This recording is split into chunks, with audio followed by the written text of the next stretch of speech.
Olá pessoal, quero falar com vocês a teoria dos 4 temperamentos, que deve ser usada sempre com brandura, flexibilidade e de uma forma construtiva. Uma boa regra é: não se ponha à análise o temperamento de uma pessoa, a menos que isso contribua para o melhoramento do seu relacionamento com uma pessoa. E não diga a uma pessoa qual temperamento que ela possui, a não ser que ela lhe pergunte diretamente. Encontramos em nosso gabinete pessoas que usam da teoria dos temperamentos como desculpa para o seu mau comportamento. Frequentemente as pessoas dizem: a razão pela qual eu faço isso é que o meu gênio é esse e não consigo mudá-lo. Não é assim? Filipenses 4,13 diz: posso todas as coisas naquele que me fortalece. A Bíblia é verdadeira. Podemos confiar que Deus realmente supre todas as nossas necessidades. O temperamento pode tão somente explicar o nosso comportamento, mas justificá-lo nunca. O temperamento é o conjunto básico de nosso ser. É a combinação de diferentes características transmitidas geneticamente, as quais conscientemente controlam nosso procedimento. Devido à diferença dos temperamentos, as pessoas poderão ter reações ou comportamentos diferentes perante a mesma situação. Certa vez ouvi sabiamente alguém dizer: nas melhores pessoas encontramos os maiores defeitos, e nas piores pessoas as maiores virtudes. Conhecer nosso próprio temperamento é fundamental para que possamos buscar uma canalização positiva de nossas atitudes advindas do temperamento e o fortalecimento das nossas qualidades. As pessoas podem ser classificadas em 4 grupos de temperamentos: sanguíneo, melancólico, colérico e fleumático. O temperamento sanguíneo, suas qualidades e defeitos. Qualidades: comunicativo, destacado, entusiasta, afável, simpático, bom companheiro, compreensivo, crédulo. Defeitos: fraco de ânimo, volúvel, indisciplinado, impulsivo, inseguro, egocêntrico, barulhento, exagerado, medroso. Mas como controlar isso? Através da palavra de Deus, pelo Espírito de Deus, podemos controlar o temperamento em nome de Jesus. Não precisa ficar preocupado com a negatividade do sanguíneo. O apóstolo Pedro, por exemplo, tinha um temperamento sanguíneo. Nem todas as ações impetuosas de Pedro foram de efeitos negativos. Em diversas ocasiões ele fez ou disse inesperadamente coisas maravilhosas, que até hoje, quando lemos os relatos, sentimos aquecerem os nossos corações.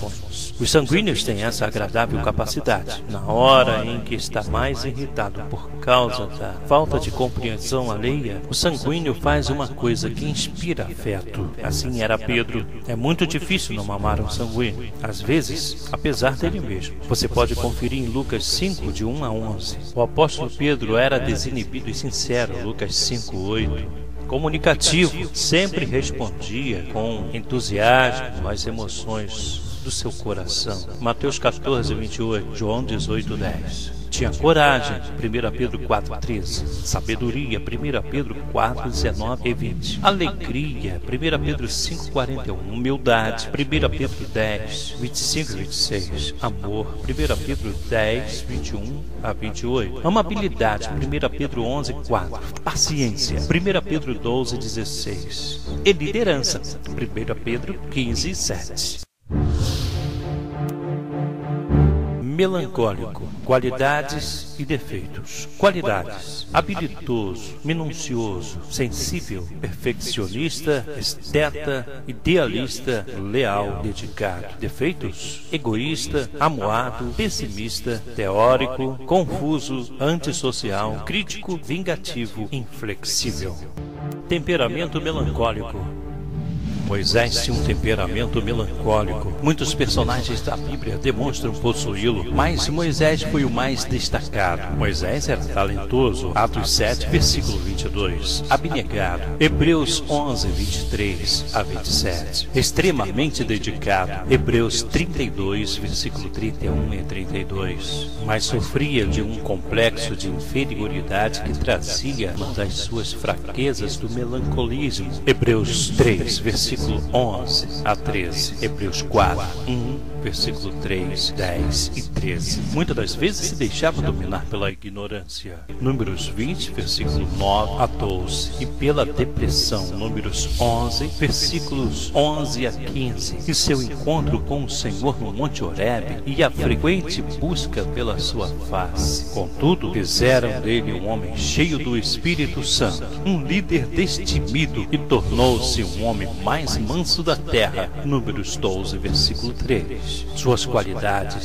se destacaram e foi grande legislador em Israel. Temperamento colérico, qualidades e defeitos. Qualidades: enérgico, resoluto, independente, otimista, prático, eficiente, dedicado, líder, audacioso. Defeitos: iracundo, sarcástico, impaciente, prepotente, intolerante, vaidoso, autossuficiente, insensível, astucioso. Paulo era colérico. A principal qualidade do colérico é a força de vontade, que faz dele uma pessoa enérgica, eficiente, resoluta e um líder cheio de audácia e otimismo. Paulo foi um portador desse temperamento notável. O livro de Atos e suas cartas nos revelam esse tipo. Gálatas 1:10, Filipenses 3:10, Gálatas 1:15 e Atos 8, Atos 14:19 a 24. Apesar desse caráter ativo, prático, dinâmico e corajoso, Paulo, antes de conhecer a Jesus e receber o Espírito Santo, demonstrou-se um homem cruel, zangado, hostil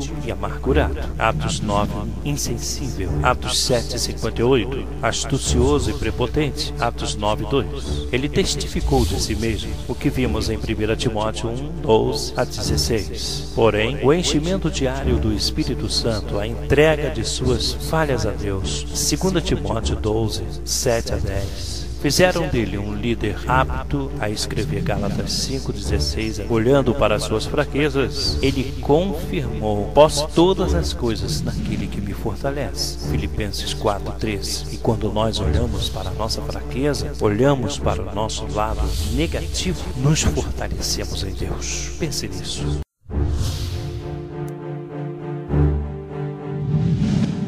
Por fim, minha gente, o temperamento fleumático. Qualidades e defeitos. Qualidades: calmo, tranquilo, cumpridor de deveres, eficientes, conservador, prático, líder, diplomata, bem-humorado. Defeitos: calculista, temeroso, indeciso, contemplativo, desconfiado, pretensioso, introvertido, desmotivado. Abraão era fleumático, você sabia? Todas as qualidades do fleumático estavam presentes na vida do fiel Abraão. Ele era prático e bem-humorado. Gênesis 13, versículo 8 e 9. Leal, calmo e eficiente. Gênesis 14, versículo 14 a 16. Cumpridor dos seus deveres. Gênesis 14, versículo 20. Conservador dos seus princípios. Gênesis 14, versículos 22 a 24. Deus o provou em todas as suas promessas, mas ele permaneceu firme na fé. Dele disse Deus: eu tenho conhecido. Gênesis 18, versículo 19.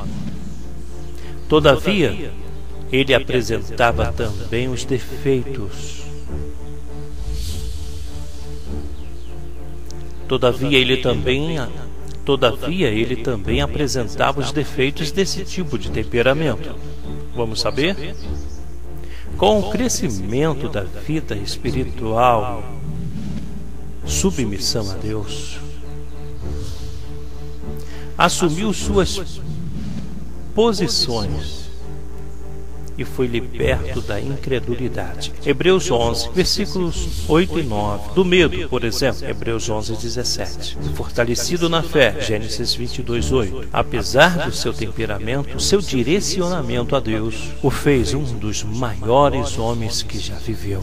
Eu quero finalizar para você, quero que você preste bastante atenção no que eu vou te dizer. Deus quer usá-lo como você é. Se você é sanguíneo, use sua habilidade de comunicação para falar ao reino de Deus. Se você é melancólico, use sua sensibilidade, habilidade e dedicação ao reino de Deus. Se você é colérico, use sua audácia, coragem e eficiência como Paulo para falar em qualquer tempo e em qualquer lugar sobre Jesus crucificado, mas ressurreto. Se você é fleumático, use seu amor, sua maneira carinhosa de ser, para mostrar ao mundo que vive no ódio e no desamor o amor daquele que deu seu único filho por nós e que nos amou primeiro. Deus nos fez como somos. Seja o que você é e apenas canalize para Deus o seu temperamento. Deus quer tão somente controlá-lo com o seu espírito, de uma maneira tal que tudo em você seja para a glória dele. Levante a cabeça, a vitória já é sua e a bênção lhe pertence.